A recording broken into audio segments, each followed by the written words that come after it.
Bismillahirrahmanirrahim. Assalamu alaikum students. Welcome to Bio with Musammir. Students, we were discussing about some techniques used in cell biology. Today, we will discuss one more technique which is called microscopy. देखिए students, जो word है microscopy, this word is the combination of two words. The first word is micro and the second word is scopy. तो जो word है micro, word micro के meaning है very small, और scopy हम कहते हैं टू एक्सेस, टू सी, यानी किसी चीज को देखना या उस तक रसाई हासिल करना, वो है हमारे पास स्कोपी. तो अब माइक्रोस्कोपी को हम किस तरह से डिफाइन कर सकते हैं? Microscopy is the technique which is used to view objects that cannot be seen by the naked eye. देखिए स्टूडेंट्स, जिन ऑब्जेक्ट्स को आप नेकेड आई से नहीं देख सकते, उनको देखने के लिए हम माइक्रोस्कोपी की टेक्निक यूज करते हैं. अब देखिए स्टूडेंट्स, अगर हमें माइक्रोस्कोपी को अंडरस्टैंड करना है तो हम क्या करेंगे?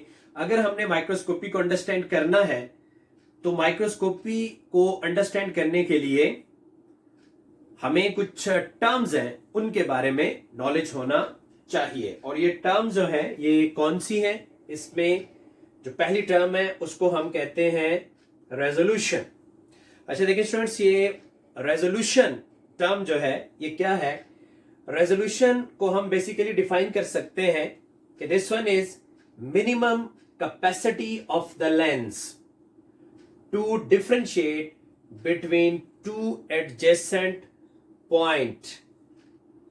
तो ये जो पावर होती है, this power is called resolution power of the lens. अब देखिए स्टूडेंट्स, कोई भी लेंस है, वो आपकी आई का लेंस है या फिर माइक्रोस्कोप का लेंस है या फिर ऐसा हो सकता है किसी कैमरे का लेंस है. तो वो जो लेंस है, हर एक लेंस की एक रेजोल्यूशन पावर होती है. और वो रेजोल्यूशन पावर क्या है? रेजोल्यूशन पावर ये है कि अगर दो पॉइंट्स मौजूद हैं तो वो जो दो पॉइंट्स हैं, फॉर एग्जांपल देखें, अगर यहां एक पॉइंट ये लगा हुआ और इसके बिल्कुल साथ एक दूसरा पॉइंट हम इसके बिल्कुल साथ लगा देते हैं, तो एक लेंस की हम ये पावर चेक करेंगे कि वो इन दोनों पॉइंट्स के बीच में किस तरह से डिफरेंशिएट कर सकता है.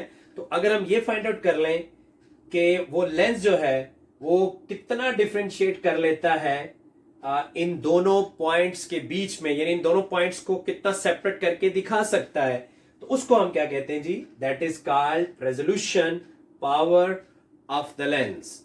अब ये बात याद रखिएगा स्टूडेंट्स कि किसी भी लेंस की रेजोल्यूशन पावर जितनी ज्यादा होती है, वो उतने ही क्रीप के जो पॉइंट्स होते हैं उनको एक दूसरे से डिफरेंशिएट करके हमें दिखा सकता है. अब इसी तरह से देखें, हमारे पास सेकंड पावर है जिसको हम कहते हैं मैग्निफिकेशन. तो ये जो मैग्निफिकेशन है ये क्या है? मैग्निफिकेशन को हम डिफाइन कर सकते हैं कि this is the capacity of an optical instrument to increase the size of an object then its original size. यानी ये किसी भी ऑप्टिकल इंस्ट्रूमेंट की एक कैपेसिटी है जिसके जरिए वो क्या कर सकता है जी? वो इंक्रीज कर सकता है the size of an object. किसी भी ऑब्जेक्ट का जो साइज है उसके ओरिजिनल साइज से बढ़ा के हमें दिखा सकता है, उसको कहते हैं उसकी मैग्निफिकेशन पावर. तो अब देखिए स्टूडेंट, कोई भी जो लेंस है या ऑप्टिकल इंस्ट्रूमेंट है, अगर हमने उसको यूज करना है माइक्रोस्कोपिक ऑर्गेनिज्म को देखने के लिए, तो हम क्या करेंगे?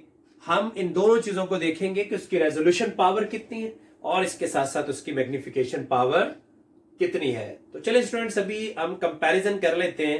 हमारे पास जैसे हमारी नेकेड आई है, इसी तरह से आपको पता है लाइट माइक्रोस्कोप होती है, और एक जो एडवांस माइक्रोस्कोप की टाइप है जिसको हम कहते हैं इलेक्ट्रॉन माइक्रोस्कोप.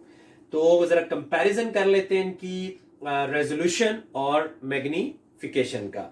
देखिए स्टूडेंट, आपको पता है कि हमारी जो आई है उसके अंदर भी लेंस होता है, ठीक है जी. और वो जो लेंस हमारी आई के अंदर प्रेजेंट है उसकी भी रेजोल्यूशन पावर होती है। तो उसकी जो रेजोल्यूशन पावर है वो कितनी है जी, दैट इज 0.1 mm। तो इसका मतलब ये है कि दो ऑब्जेक्ट अगर उनके बीच में डिस्टेंस 0.1 mm का है तो वो दोनों ऑब्जेक्ट जो है वो हमें एक दूसरे से सेपरेट नजर आएंगे। कोई भी दो पॉइंट्स ले लें और अगर उन दोनों पॉइंट्स के बीच में 0.1 mm का डिस्टेंस मौजूद है तो वो दोनों पॉइंट्स जो है हमें एक दूसरे से सेपरेट नजर आएंगे। यानी हमारी जो नेकेड आई है उसकी जो रेजोल्यूशन पावर है वो 0.1 mm है। और इसी तरह से अगर आप आ जाएं लाइट माइक्रोस्कोप की, तो लाइट माइक्रोस्कोप जो लाइट माइक्रोस्कोप होती है, ये आपके सामने एक लाइट माइक्रोस्कोप मैंने बनाई हुई है। और पहले एक सिंपल थोड़ी सी माइक्रोस्कोप्स आती है जिनको हम यूनिनोकुलर माइक्रोस्कोप कहते हैं, और ये माइक्रोस्कोप है जिसको हम कहते हैं जी बाइनोकुलर। इसमें अगर आप देखें तो ये आपको जो है वो 2 आई पीसेस इसमें नजर आते हैं। इस माइक्रोस्कोप को हम कहते हैं जी लाइट माइक्रोस्कोप। अच्छा स्टूडेंट, अब जो लाइट माइक्रोस्कोप होती है अगर आप इसकी रेजोल्यूशन पावर देखें तो इसकी रेजोल्यूशन पावर 0.25 माइक्रोमीटर है।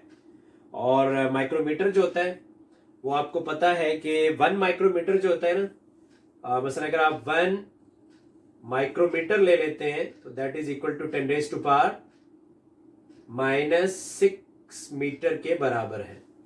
तो इसका मतलब ये हुआ कि ये 0.25 माइक्रोमीटर के डिस्टेंस पे भी जो ऑब्जेक्ट्स हैं उनको एक दूसरे से सेपरेट करके हमें दिखा सकते हैं। इसको अगर आप नैनोमीटर में कन्वर्ट करते हैं तो ये बन जाता है 250 नैनोमीटर। और 250 नैनोमीटर में अगर आप देखें तो 1 nanometre is equal to 10 raise to power -9 metre.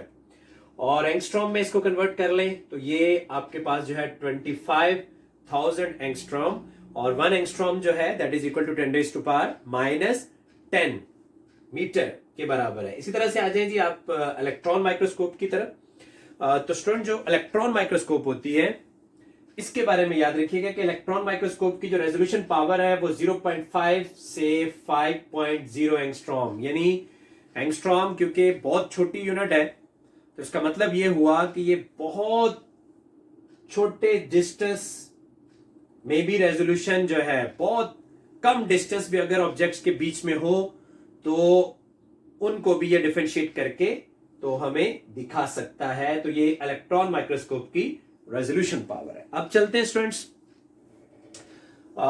Magnification की तरफ। यानी हम ये देखेंगे कि ये जो ऑप्टिकल इंस्ट्रूमेंट है या हमारी जो नेकेड आई है ये कितनी ज्यादा मैग्निफिकेशन कर सकती है, यानी ऑब्जेक्ट को कितना बड़ा करके दिखा सकती है। तो अगर आप नेकेड आई देखें तो हमारी नेकेड आई की मैग्निफिकेशन 0 है। हम ओरिजिनल ऑब्जेक्ट को देख सकते हैं, जितना उनका साइज होता है वही साइज हमें नजर आएगा। वो साइज नेकेड आई से इंक्रीज होके नजर नहीं आता। लाइट माइक्रोस्कोप जो है, लाइट माइक्रोस्कोप की जो मैग्निफिकेशन पावर है वो 4000 टाइम है।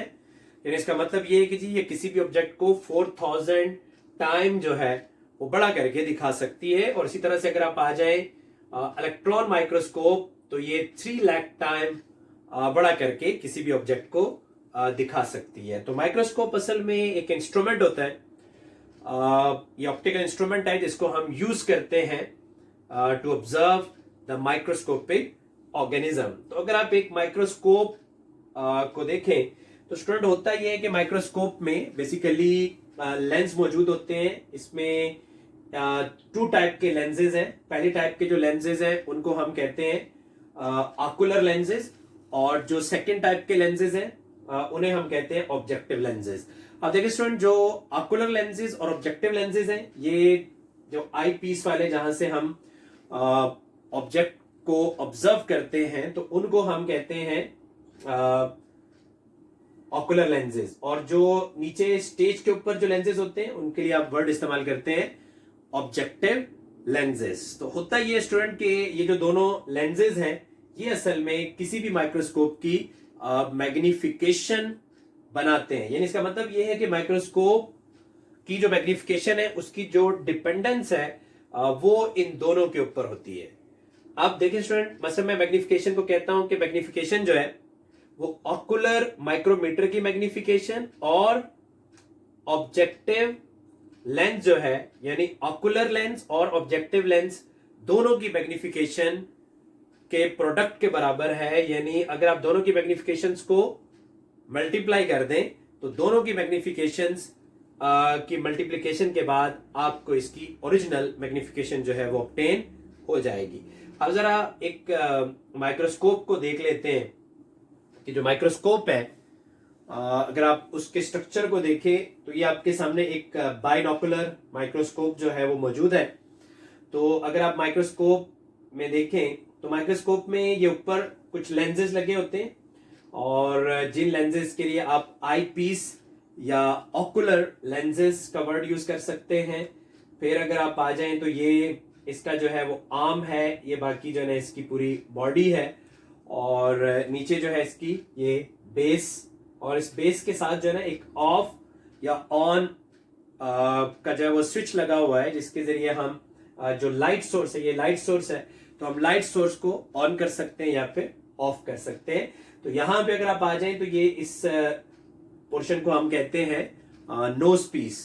This one is the nose piece और इस नोज पीस के साथ जो है ना स्टूडेंट्स ये आपको नजर आ रहे हैं कि कुछ लेंसेज लगे हुए हैं जिनको हम कहते हैं ऑब्जेक्टिव लेंसेज। और ये ऑब्जेक्टिव लेंसेज स्टेज के ऊपर होते हैं और स्टेज के ऊपर जो है माइक्रोस्कोप के लिए होल्ड करने वाले स्ट्रक्चर जो है वो मौजूद है। क्लिप्स लगे हुए होते हैं जो माइक्रोस्कोप को होल्ड कर सकते हैं और नीचे जो है वो कंडेंसर है और कंडेंसर के जरिए हम माइक्रोस्कोप की लाइट को कम या ज्यादा कर सकते हैं कि हमें जितनी लाइट जो है वो रिक्वायर होती है उस ऑब्जेक्ट को एल्यूमिनेट करने के लिए तो वो लाइट जो है वो हम यहां से इसको प्रोवाइड करते हैं। तो this one is the light microscope या इसको आप कंपाउंड माइक्रोस्कोप भी कह सकते हैं। और जो इलेक्ट्रॉन माइक्रोस्कोप है that is an advance type of microscope और उसमें इलेक्ट्रॉन बीम्स को यूज किया जाता है as a source of illumination. और यहां पे आपको नजर आ रहा है कि आप लाइट को यूज कर सकते हैं as a source of illumination.